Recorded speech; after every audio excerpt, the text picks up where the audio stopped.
First of all, I want to ask you, why do people call you Mazi OJD? I've been wanting since you came. I said that was going to be the first thing I'll ask you. Why? What's behind Mazi OJD? It's a long story. I'm a very Nigerian person, and I didn't really have much ties to my roots. As a traditional Igbo man, grew up in the north, lived many years in the west. Wow. So I had to add something that would, show the connection to where I'm from. And Mazi just means Mr. It's the Igbo translation of Mr. Just like we have Ogbeni. Yes. Mazi Ojede is just Mr. Ojede. Oh, that's nice. Thank you for joining us on the show today. This is Civic Bands. And yes, you're our third guest for the year, so we're excited to have you. My name is Nancy Odimegu, and we have Daniel Ojuku, a Nigerian investigative journalist. Nice to have you join us, Daniel. It's a pleasure to be here. Yes. Is it you're gentlemanly? Is that? I mean, just the economy outside that's making you gentle like this by? Nah. I am a very reserved person. I breathe work. I love to work 24/7. So I hardly socialize, and if I'm not working, I'm very quiet and reserved. Yes. So I can say you're an introvert. Well. Kinda. In yes. my own space, I'm. You like your myself. Oh, okay, that works. Anywho's, thank you. So last time we were on Civic Bands, we talked about what it takes to follow the money, and we talked about how citizens can come in to track. But apart from following the money, now there are some of those government projects that citizens they don't really.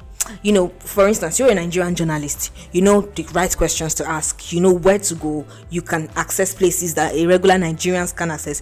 They fear anything. I put them like that. Citizens now, there's a level at which we want to say we no go advocate for something, but you ask the who is who. You will ask the who is who question, right? And in towards the I think Q3 of 2023, you were part of the privileged Govspend fellow. So I want you to tell us how your Govspend experience was generally, and what motivates you first of all as a journalist before we go into the nitty-gritty of today's event. Okay, so the Govspend fellowship was actually a very unique experience for me because prior to my time with the Govspend fellowship, I'd already dabbled into a number of fields and beats in journalism. I started with law and crimes, delved into security and conflict, did a bit of climate, did health, did education. So I've done different beats in journalism. And leading up to the Govspend Fellowship, I was already doing more work on fact-checking and conflict reporting. So business and finance are fields that have always appealed to me because not many people understand them. And I think some months before the Govspend Fellowship, I had done this explainer on the I&E window. Okay. And it was something that people were talking about often. That yes, this guy did an explainer to show that the I&E window wasn't what a different media house had published. So it then occurred to me that yes, many people do not understand finances. Many people do not understand numbers. And I thought, oh yes, I could fine-tune this with the fellowship. And I spoke about it with a number of people who brought to my notice.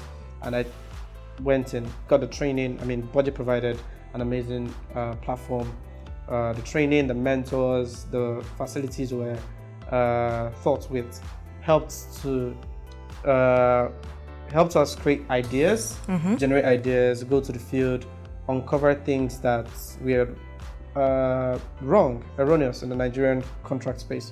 And Nigeria is a very funny place because you just need to shake hard enough. You don't even need to try hard. You just shake one table and something will fall. Because there's this anyhowness to things where people just do as they like. Exactly. Contractors. Because no one is monitoring them. Exactly. Nobody's looking. Yeah. Nobody's asking the right questions. And they feel they can get away with it. So you mentioned some things when you started, I think you said there was some wrongdoings, people are just doing anyhow. What are some of the findings that your investigation brought to light that maybe were sleeping, nobody was paying attention to it then while you were doing your fellowship? Okay, so one of the things I found out was that a restaurant was paid money to build blocks of classrooms in Surulere. a restaurant a restaurant. collect money Yes. to build blocks of classroom Yes. in Surulere here in Lagos. Here in Lagos. And while making my findings, I got to learn that the woman who owns the restaurant, Yes. where the money was paid into, didn't even know that her restaurant was used for that purpose. Yes, I got to learn that her son, who is a civil servant, was the one who facilitated the whole thing, got a lawmaker, got the chairman of APM party. That's Musa Bagana. Yeah. He was also in on it. There was a large network of people who were involved in all that, and they just collected the government contract, and they paid 147 million. And the funny thing is, before you can propose a contract is supposed to solve a problem. Yes. If you want to fix roads, it's because the road is bad. If you want to build classrooms, because there's no classrooms. Yes. Now, this contract was awarded to a school where there's no space to build classrooms. So where do they want to plant the blocks of classroom? Exactly. So it was later on when after they had collected the contract, they went to do the survey and realized that there's no space. So there was no problem in the first place. They were collecting money to solve. Then they decided that, since we've collected this money, let's just go and build it somewhere else, anywhere else, and say we've completed the contract. So that is a problem that the ICPC had identified in 2019. How lawmakers just insert constituency projects and say, okay, yes, let's build this, and put a random name. So nobody tries hard enough. If they were indeed trying to cover their tracks, they may have gone to find somewhere that needed a school and then sink the school there. Exactly. So someone just sat in his bedroom somewhere and decided, let me just write a random name and put it there. They award the contract. So that will even ask you that, okay, so most of what we have on those contracts actually what Nigerians want, or it's just like you said, someone just sit down one day, 147 million, let me look for a way to just carry it. Yes. Because if really you identified a school that needed blocks of classroom, then it comes in handy. And I will now be saying, but how is restaurants the agency? Exactly. That one, at least the school needs it first of all. It's just that it is the wrong agency that they're passing to do it. But now it's first restaurants. Then the school does not even have space. You want to relocate to the old school, or how do they intend to do it? So did they eventually build the classroom, or they did it in just put something else separately? What they eventually did was they moved it to two different schools. What they were supposed to do was build a skill acquisition center and blocks of classrooms in one school. Yes. Then they went to build a skill acquisition center in one Lady Lac. Then build another blocks of classroom in a different school, and it was just vagueness. So it had violated procurement law, and all they were just doing was patch to say we've done something. So who's supposed to hold them accountable now in this regard? In this case, the ICPC is responsible for corrupt practices. Okay. This is a corrupt practice. You have just done something shady. Yes. Paid into the wrong accounts, awarded the wrong contract, and NEFGAD actually stepped in. That's the Network for Actualization of Social Growth and Development. They stepped in, they wrote to the OSSAP SDGs, then a lawmaker came into the picture and said he mediated, the contractor surveyed after the contract was awarded. So everything was just a huge mess. So ICPC, NEFGAD wrote to EFCC to investigate, but I currently do not know where that investigation has headed to, but EFCC should be aware by now, and we're hoping that someone checks these excesses. I want to ask you about your challenges. What are those challenges that maybe you experience now? Like, is it just easy? Like, for instance, now, how do you realize, okay, that it's a restaurant that received the money? Was it just easy? Did they just open their books for you? Like, what are the challenges you encounter while trying to investigate some of these things on behalf of Nigerians? Because you're really doing the Lord's work for us. Okay, so challenges are massive. And as a journalist in Nigeria, you have to understand that you face a lot of this. First off, the Govspend platform was helpful in the sense that it had already cleaned data from the Open Treasury.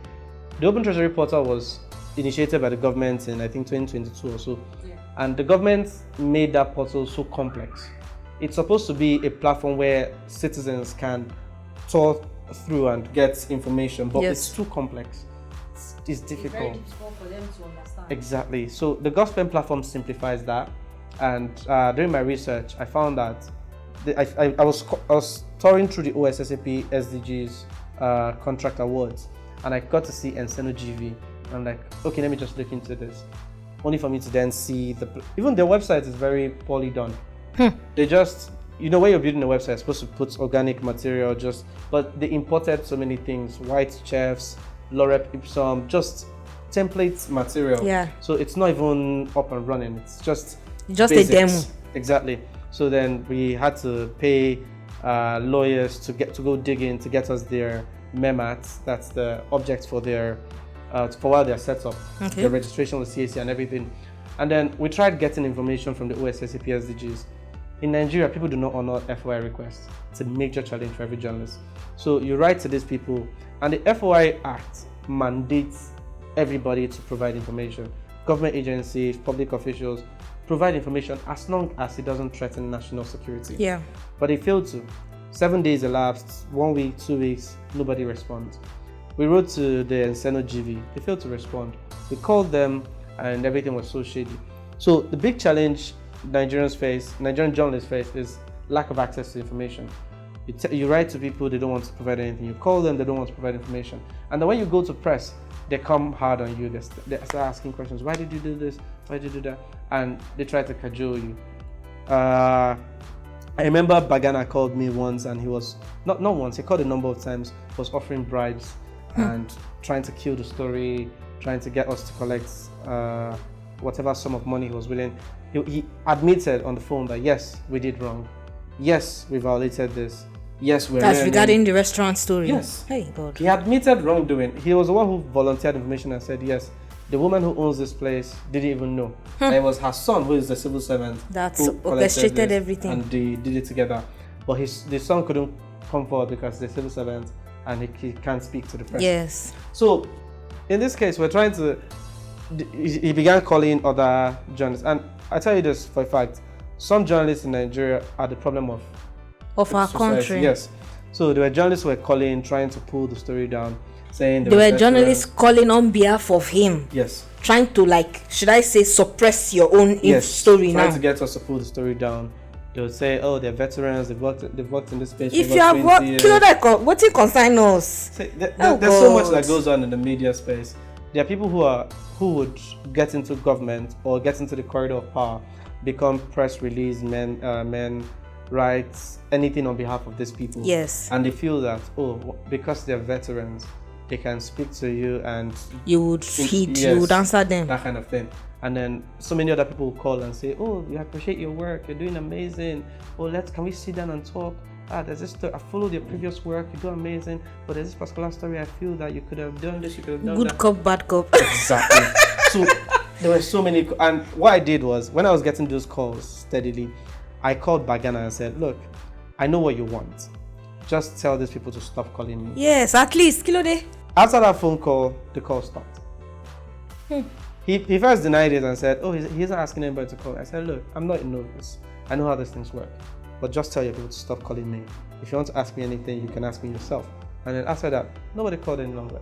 Those who were saying they will call back, they will fix. They didn't call again. They didn't call again. So are you not scared of what does your security look like? Because let me tell you the truth. If I were you and Bagana calls me, and then I have some OGs, some veteran organs that are saying I have been in this business for 20 years. They saw Nigeria when Nigeria didn't have democracy, when they've been writing for Nigeria since Obasanjo. I will be scared at some point. So, I mean, I know journalism at some point, if it be maybe that kind of energy, that's what you need. Because in a society like Nigeria, if you want to bring about the change we need, you have to really put your foot on the floor. So, are you not scared? Fear is relative. No matter come again. Fear not a cash you. I don't want to pass the wrong message. Yeah. Now, if you see a doctor who is operating on an emergency patient, a random person may faint, but then you see a doctor running an operation and he's just carefree, he's just doing his thing. Yes. And you wonder, doesn't the blood makes him want to? Yeah. Are you not concerned? And he tells you, oh, I've been doing this for a long time. So it's not that there's no fear.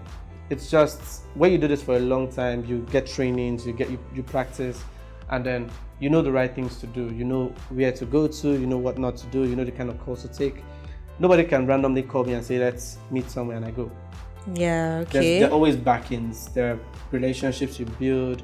There are things you do to ensure that you don't end up in the wrong place. And once you're standing on the right, it gives you some kind of confidence. If you're not sure of what you're doing, or you're scared of a lawsuit, you're scared of somebody coming after you, then you don't know what you're doing. If you do your work judiciously, you do everything right. And you get your facts right. You get your facts right. You're going to stand by it anywhere. You speak to that fact, and nobody can shake you and say, "Oh, we're going to file this lawsuit. We're going to make you pay. We're going to do this. We're going to do that. We're going to come after you." And it's when I hear these things, I just feel, oh, it's the regular. I've heard this a number of times. I've been arrested a number of times. Yes. Serious? It's abuse of power. It's abuse of power. Different people come up and say they want to show the power. The wise ones don't go that far. The ones who are ready to, throw around power are those who are not that wise. They just go and call a random police officer. Oh, arrest this person. Let me show him. At the end of the day, you give more credence to the story. You give meaning more that you're visibility. trying to hide and suppress it for something is there. Something exactly. is there. It draws more attention to your wrongdoing. Yes. And there's something I usually say: the price of fear is more expensive than the price of action. If you do something about something today, then it'll be suppressed. That problem would be suppressed, even if it's by a millimeter or a small number. But if you keep quiet, it gives the other party the opportunity to keep doing what they are doing, to keep oppressing you, to keep, taking advantage of you. What threw me off now was this arrest that you mentioned, because when they arrest you, they feel say this Nigeria work don't even tire me safe. Say, why am I killing myself for these people? It's not possible. The first person that got me arrested was a pastor. Yes. For a story to Abi, for a church wahala. A story. Yes. I have a story about the pastor who was molesting underage girls. Yes. And I can tell you for a fact, I called one of this. In the story, I didn't name any of the ladies because they were minors in their sources. But the man knew his victims, so he went after them. To intimidate them not to speak. To intimidate them and ask them why they spoke to you. And then there was a night where he was challenging one of the victims, and she called me while he was with her parents and some female church members. And then this pastor has two daughters, or he had two daughters at the time I did the story. Very young, 8-year-olds, 10-year-olds at the time. So one of the women was saying in the background, I was hearing over the call, and she was like, even if he did it, is he the first one? Hey, oh Lord. That's the Nigeria we're in. People are fine with God worship. They worship men so much that even if the politician stole money, they are not the first to do it. So it's now a normal thing now. Exactly. So when politicians steal money, not be not the first time, not be Nigeria with the. Yes. How will things then get better? A sitting governor was caught on camera collecting money as kickbacks from contractors, and he was voted back in. And people defend him and say, yes, he is their savior, he is their leader. He is currently a party chairman in Nigeria. Wow, I think I know the person you're referring to here. So there is a lot going on behind the scene, and really that's why this conversation is really important, and I'm grateful that we're having it, because they say, oh no go no. Nigerians may just sit and they don't know what is going on unless people like you doing the good work bring it to the fore. But there's something that I know that are in the minds of Nigerians that I want to ask right now. You mentioned earlier, just said it in passing that to some extent Nigerian journalists are kind of like our problem, and then that comes in with the brown envelope factor. So now Mazi OJD, I'm not saying anything, but I just want to ask, on behalf of our fellow Naija people, many people will be like, even him that he's talking, will he say he have no collect before and put in his pocket? So much you don't collect, you never collect, so that we'll know. Do you understand my point? So that we'll know the few good ones and then the few not so good ones, because I still know that journalists today, some of them use their ID card for their meal ticket. You won't. I don't want to talk about that one. I don't blame anybody. The system is the way it is. Media houses right now are not really the way it is. It's going to be. So what makes you different? Let me just use that word now. Or your work different? Would I say I'm different?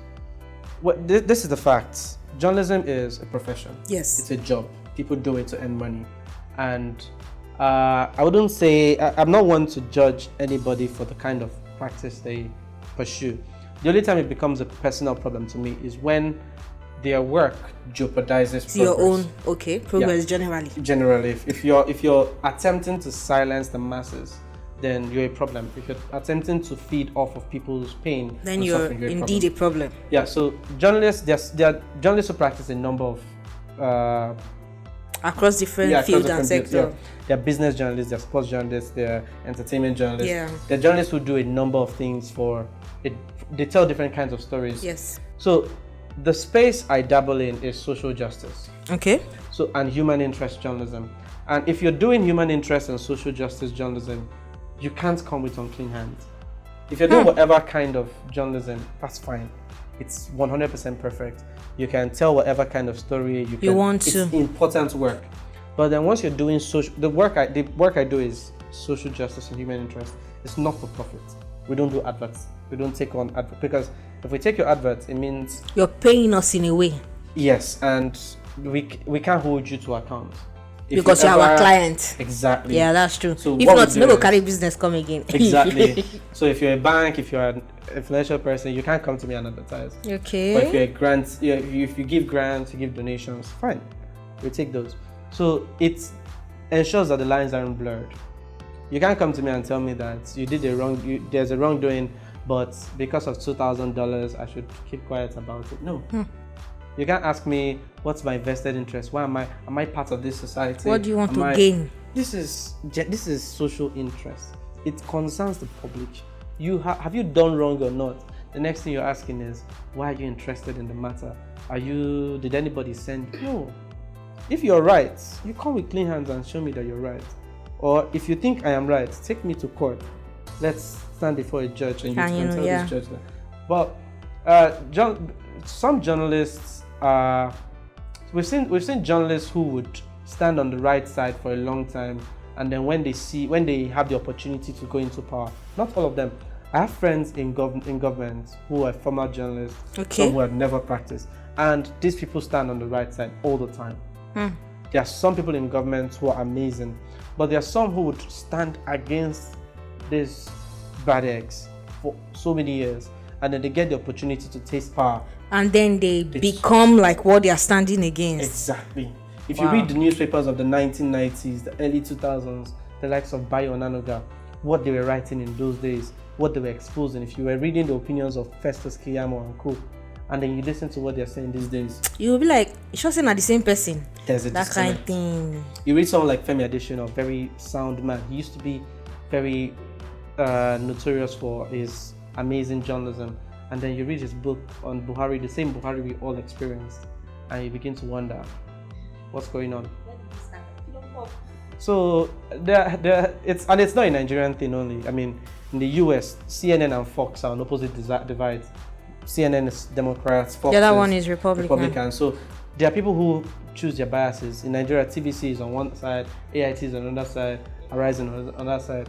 So it's normal, but you have to filter what you consume as a Nigerian. That's it. All right. So how can Nigerians then come in now? What do you want citizens to do better now than what they are doing before? To help us further expose some of these things. Okay. I always have very controversial opinions about citizen participation. One thing I know. Why? Because I'm a huge fan of sociology. I like to study society to see how best to tap into our uniqueness for social growth and development. Nigeria is different from a number of countries which we like to compare ourselves to. Every average Nigerian would say, look at the UK, look at the US. We don't always tell ourselves, look at Ghana, look at Burkina Faso, look at Malawi. This is our reality. We always like to pander towards the West and say, oh, compare ourselves to the US, compare ourselves to the UK. But there's a great divide. The average American man will tell you he's American. Yeah. You will hear his national anthem singing and he's on one spot singing it. The average Indian man is the same. The UK are the same. They believe I'm a UK person, I'm British, I'm English, and all that. But the average Nigerian is from is Ibira first, is Fulani first, is Hausa first, is Igbo first. Exactly. He has to first identify with where he's from. And if you look at the way Nigeria is structured, the northern part of Nigeria shares a lot of cultural similarities with Niger, Chad, and other countries up north. Yeah. While the average Nigerian down here shares similarities with Benin Republic. So if someone in Oshun, Ondo is similar to someone in Cote d'Ivoire, Benin Republic, in their cultural norms and practices, while someone in Sokoto, Adamawa is similar to someone in Niger, Chad. How then do you create that connection? So there's a way the Southerners perceive Nigeria that's different from the way the Northerners perceive Nigeria.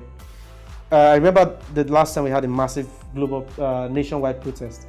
We called it nationwide, but it wasn't nationwide. So how was it? What wide was it? Yes, we're having protests in Lagos, Ogun, Abuja, and Delta, and so on. But then we had people in the north asking that the SARS we want to end down south. Let's bring them to the north. The Borno State governor pretty much said so that yes, bring this SARS to the north. We don't want to end SARS. We had people come out to say anti-end SARS protest. Yeah, there was that too. So we didn't have a nationwide protest. We had a southern protest. But we in Lagos, Ogun, Abuja, we like to believe that whatever happens in Lagos is nationwide. It's the way the US imagines that Super Bowl is global, NBA is global. We're just not in tune with reality. So if we want to be involved actively as citizens, we need to wake up to the fact that we have already been, there's a word I like to use, we're narcotized. I will break that one down. No. You know, if you take opium regularly, you become numb. Okay. So in Nigeria, we've consumed a lot of bad news to the point where we become numb to it. Go as far back as 2005, 2006, 1990s. Armed robbery was a big story, front page. You hear armed robbers break into a house, kill 2, rob 30 million. It's front page news. Fast forward to 2009, 2010, front page news is bomb blast. Yes, insecurity. Yeah. The next thing you're seeing is bomb blast. Once there's a big bombing, big news. Headline. 2014, the next big thing was abduction. Once you abduct 20 people from a school, you make the headlines. It's trending for weeks. You abduct 100. But these days, you abduct 30, 40. We talk about it for a day and we move on. So armed robbery is not, if you rob a house today, it's not making front page. It's going to be somewhere at the back. Because we're used to it. If you hear a bomb blast somewhere, we're used to it. You hear an abduction, we're used to it.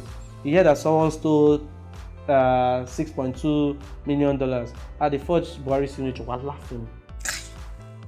Because we are now used to these things. They stole. What more can they show us that will surprise us? Exactly. So we're not angry. We can't get angry anymore.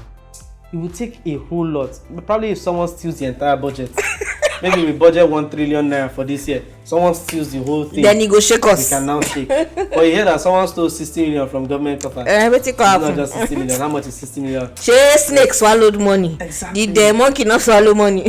Still in our country. So all this bad news has narcotized us to a point actually. We are not angry enough to then challenge the status quo.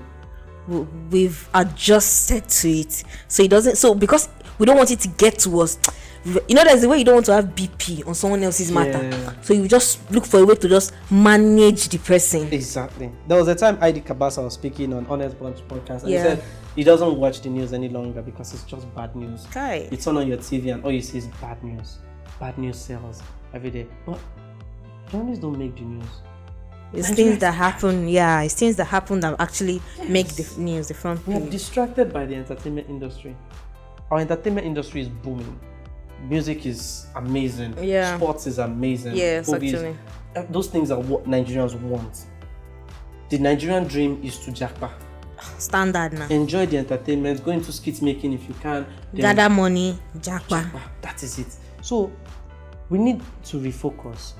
I often say this, that NSAS protests wouldn't have been what it was if not for entertainers that were involved. Actually, Those who followed it from the start would know that from day one there was Runtown, there was Tiwa Savage, there was P Square, guys who marched to the police and so station. because they matter, then the government have to listen to what the people are saying. There was Naira Marley who met with the police chief. And when people were marching that first day, they were marching behind the celebrities because they know nobody will shoot. Yes, actually. Naira Marley sat down, Davido sat down with these guys, and then he gave Nigerians the ginger. When Nigerians heard Macaroni was at Alausa, They went there. Yeah. Because they knew, oh, nobody's touching this guy. Let me go behind him. Yes. Then the next thing, celebrities were coming. Nas Boy, Small Doctor, a lot of people were coming to Alausa, coming to Lekki. So with that protection, that you know that someone is there in front of you, I can go behind this person. Yes. It is what gave Nigerians the courage. All these activists that are coming out and say, yes, we're the ones that, yes, they played the role. Johnny's also played roles in that protest, yes.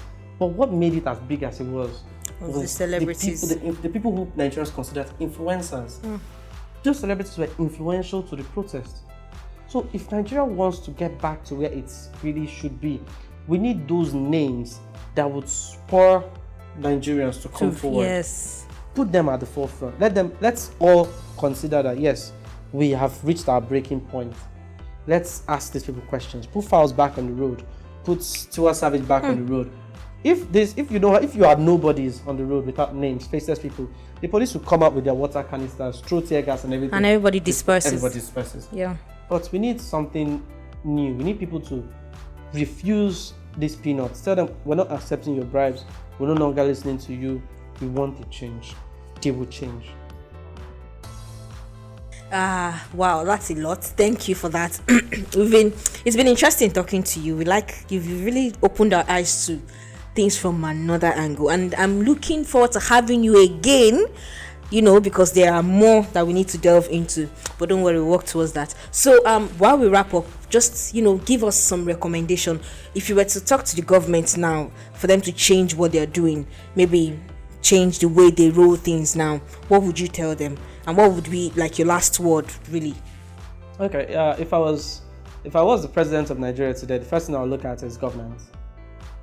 Some people will say the number one problem of Nigeria is insecurity, number one problem is corruption, but no, number one problem is governance. We need to decide how we want to govern the country, because it's one thing to say you're putting policies that would help the people, but we have to suffer first, and then you don't show us that you're suffering with us.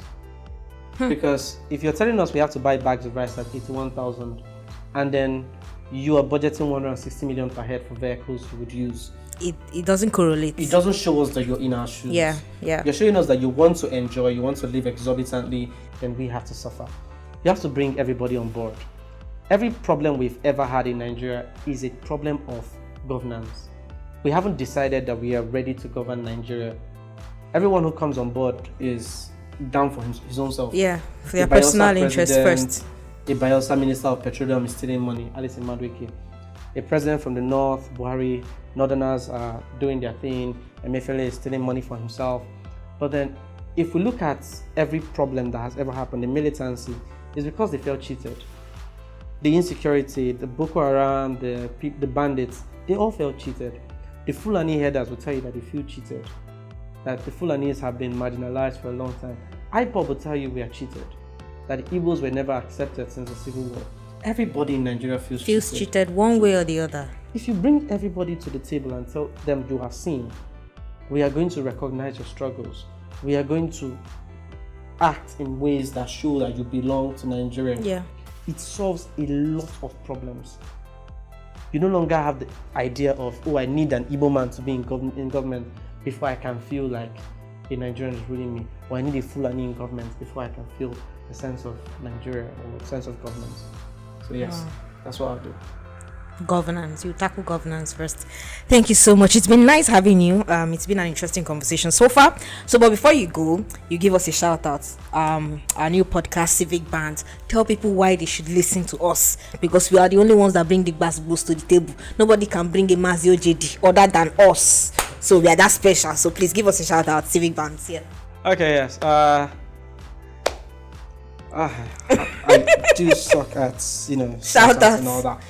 But you're listening to Civic Bands. This is where you have all the informative material on governance, on advocacy, on keeping up with spendings in the country, keeping up with policies.